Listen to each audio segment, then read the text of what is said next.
President Betz, it is now your moment. I'm going to refrain from any kind of a lengthy introduction. All of you who are assembled here know of your outstanding leadership over the last 40 years in higher education and shaping minds and empowering others to teach and to lead. Your passion for students and for creating a brighter future for all Oklahomans through higher education is rivaled by very, very few. Your insights gained through international experiences in over 80 nations are respected by your colleagues throughout the world. They have sought your advice and guidance through numerous leadership roles as a Fulbright scholar and as a representative for the American higher education through forums and presentations across the nation and literally across the globe. I now invite you to the podium to share with us a vision for the University of Central Oklahoma through your address entitled, Creating a Culture of Learning, Leading, and Serving. Ladies and gentlemen, your new president. Thank you. Thank you so much. Fabulous. Thank you. Thank you. Ladies and gentlemen, you're steadfast for sure. You've made it this far. Thank you so much, Dr. Lamb and your incredible students. You honor us today with your talents. The international students and the others that made it possible for the flags to be here, thank you so much. There are so many dignitaries to address and to thank. The people on the platform, wonderful role models, and in many, many, many cases, good friends and great counselors, individuals that have inspired me many times along the way, and I thank them all. My real heartfelt thanks to the regents who were kind enough to hire me twice, which I appreciated, and brought me back to the state of Oklahoma from Wisconsin, where we had a wonderful experience at the University of Wisconsin, River Falls. I thank you for the confidence that you have expressed in me, and a very important welcome to my fellow Russo presidents and all the presidents, all the institutions represented here today.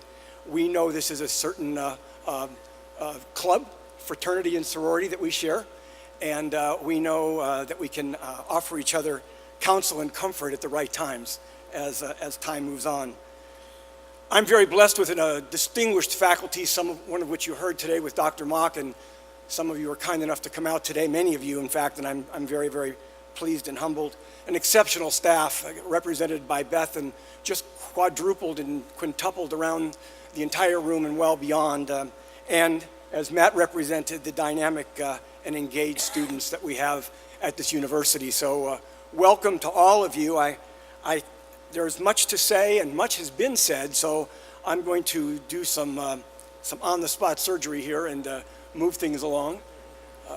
I have to say, however, that I have a heartfelt gratitude for so much for the people that have put what looks like a rather facile process here really is the work of dozens and dozens and dozens of people over months and months and months. And they all deserve an accolade, but there is a czarina. Dr. Lori Beasley, if you're anywhere in shouting distance, would you please stand up?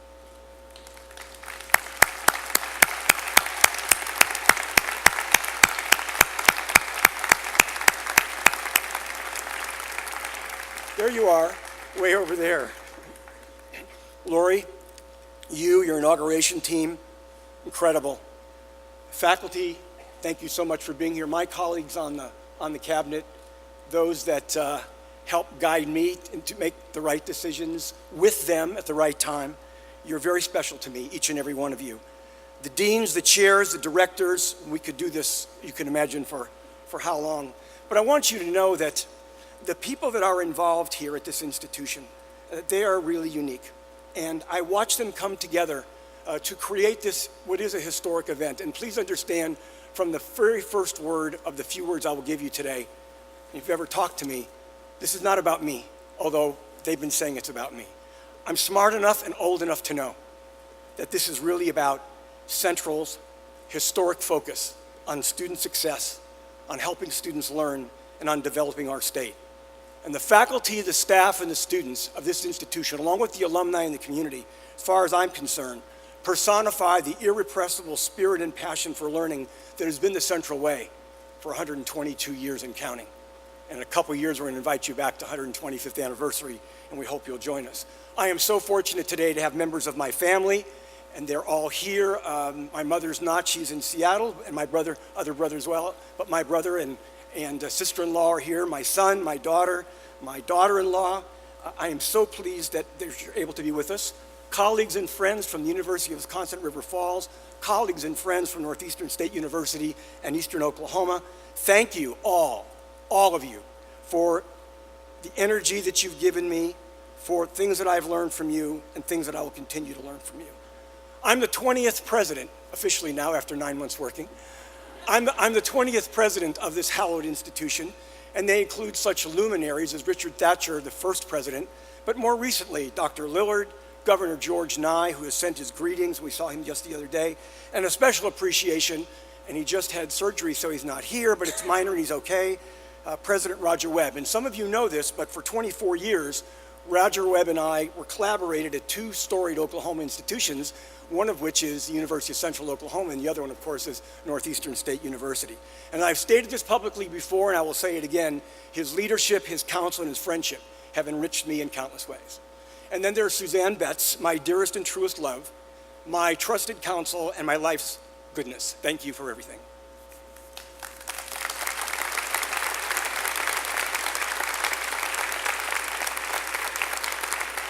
Well, if you had been around here this past week, you would have seen, as some said, the intellectual and social fabric fur was flying. It was a culmination of a week dedicated to exploring the dimensions of transformative learning. And that's the UCO's blueprint for creating a culture of learning, leading, and serving for the benefit of these students, community, the state, and far beyond. And here we are today celebrating the legacy of Central, and we are celebrating the power of learning.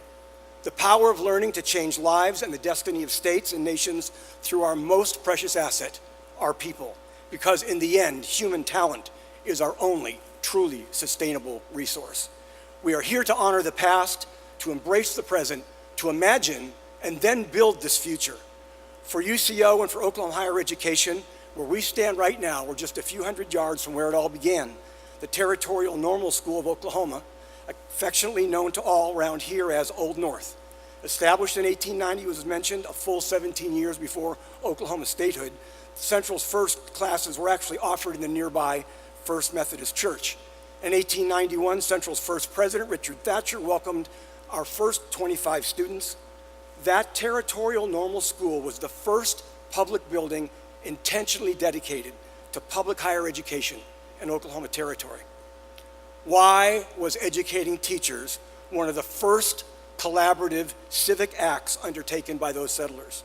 Well, they needed teachers for the burgeoning population, and I believe they well understood that teachers were critical actors in shaping this new society via the knowledge and skills they imparted, and importantly, the values they professed and modeled.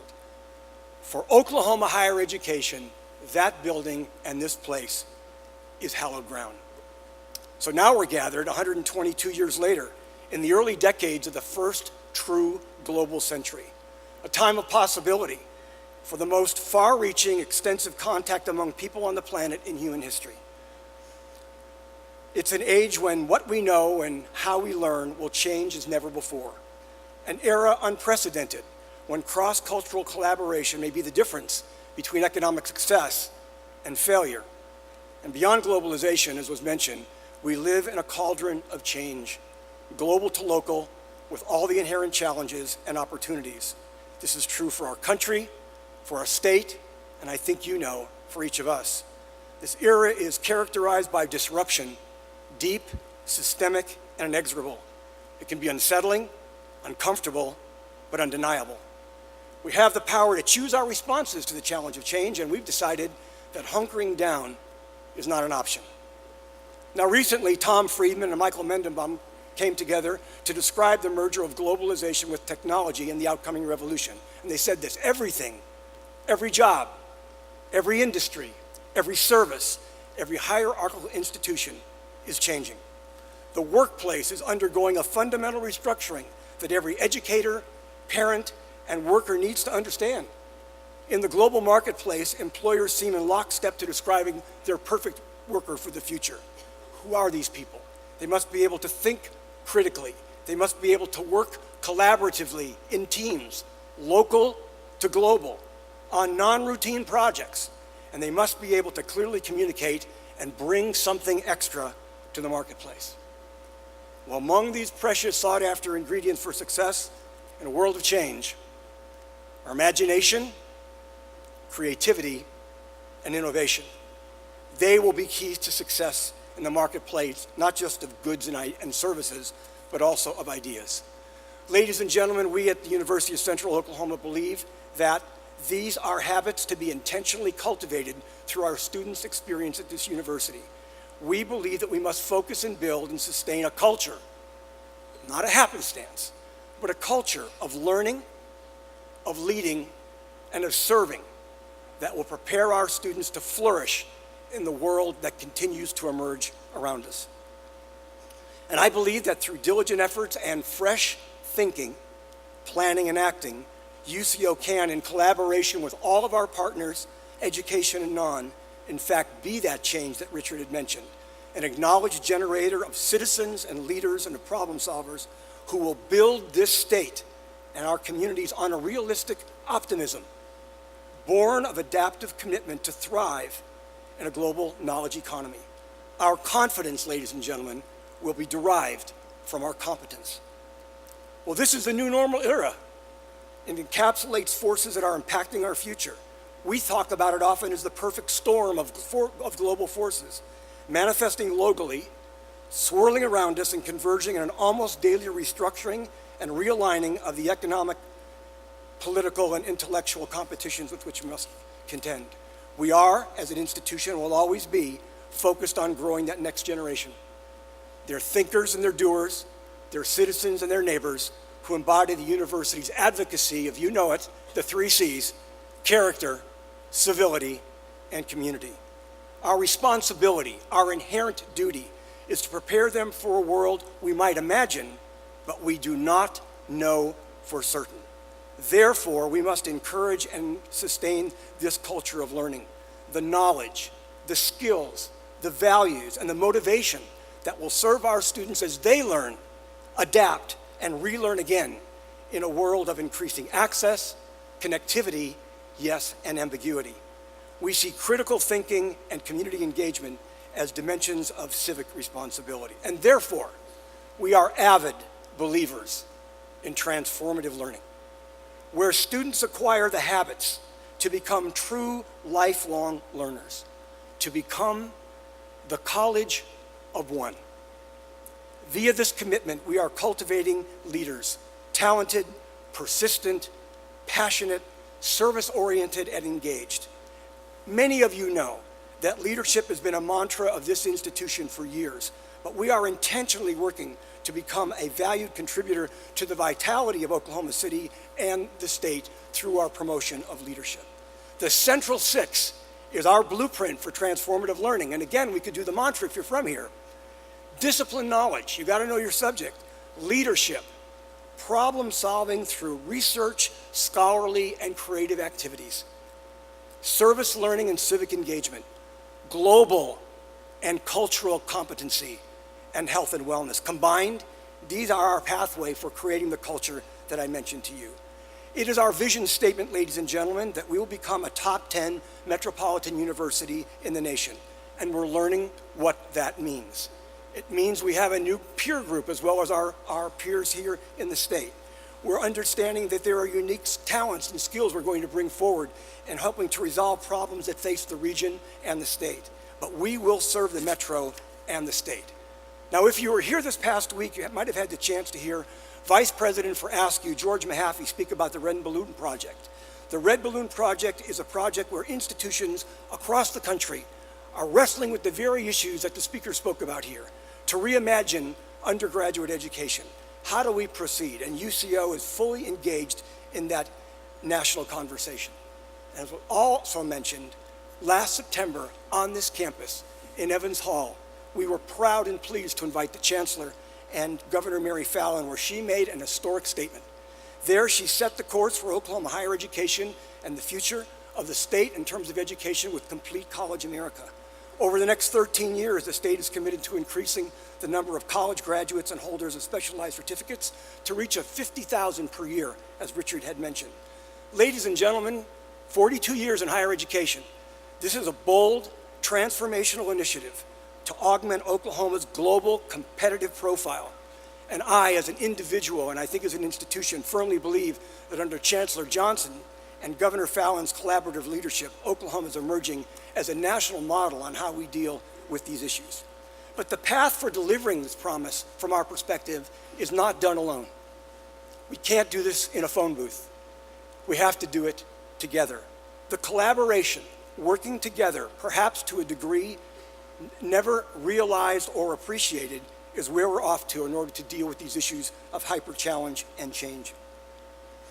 As a highly collaborative university, we seek fresh connections with other institutions, commerce, government, and nonprofits. And there are some of our partners in this room here today, our 2-year and 4-year fellow institutions, the City of Edmond, Mercy Hospital, the Edmond Public Schools, Oklahoma City Public Schools, the United States Olympic Committee, and many more, both inside and outside the state. We are here in this place as a metropolitan university to make a difference. We call it making this place matter because it matters to us. So we embrace our role as a steward of this place, this metro and this state. We are uniquely responsible and have a unique responsibility and obligation to this region, and we are ready to be an integral part of its future.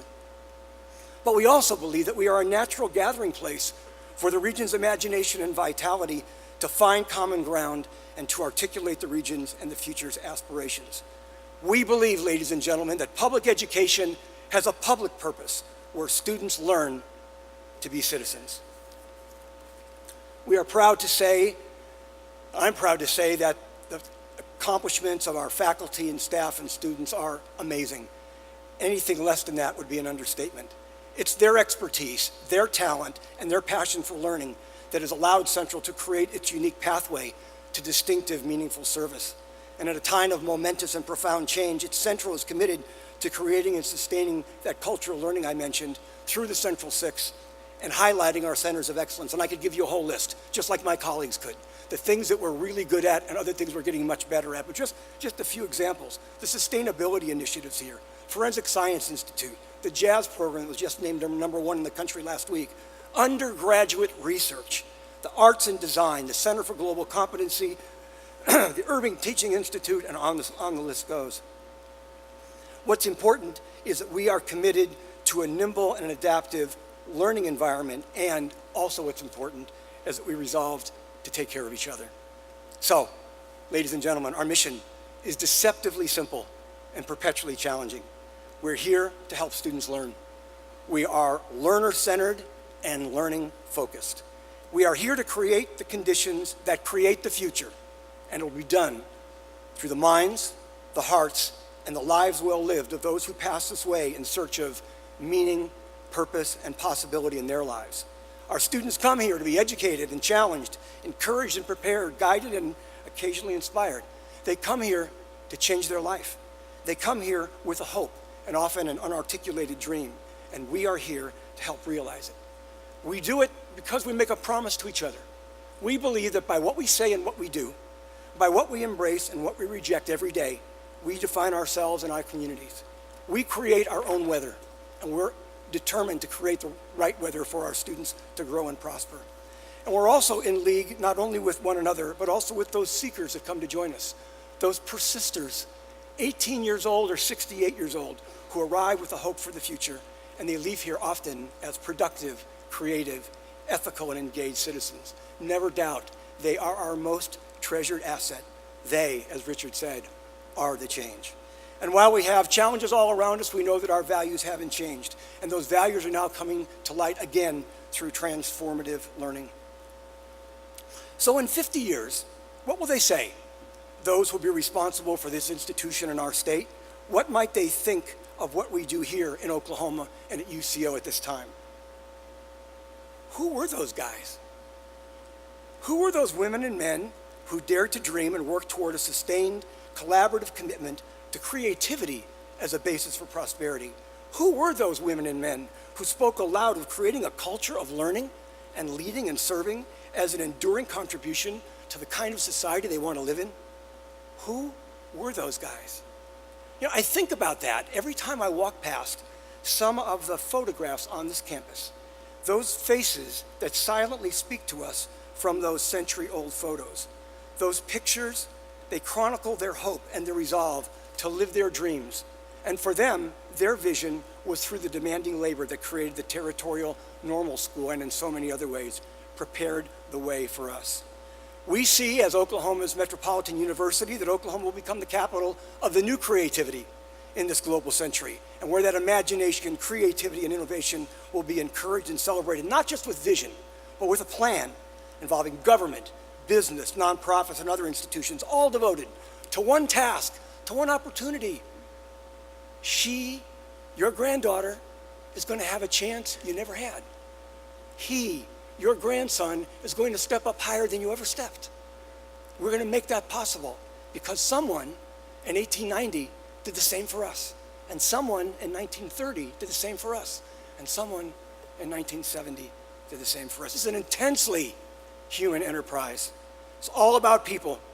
We're linked to the thousands that came before us, those that walked these grounds, sat in these classes, competed on our fields and courts, benefited from our best intellectual pursuits and educational efforts, and our counsel, who enjoyed the fruit of our good work, who met their life's companion, who dreamed about their future and then departed in a fuller expression of what it means to be productive and decent, contributing member of society. And we're prepared in this maelstrom of change to help people reach their goals, because we believe it begins with values, habits, and yet, yes, a culture of learning. My friends, if we do this right, if we have consistent access to resources and support and encouragement, this culture we're talking about may be the greatest gift we could ever hope to give, the most enduring legacy we could pass on to our students, because they leave us open to the life-changing and life-affirming power of learning. They will write our future. And this is the reason why we do this work, 42 years later. Why we plan, why we collaborate, and why we celebrate their successes when the tales of our former students and their lives come back to us. We as a learning community, and educators all we are, laud not just what they have accomplished, but who they have become.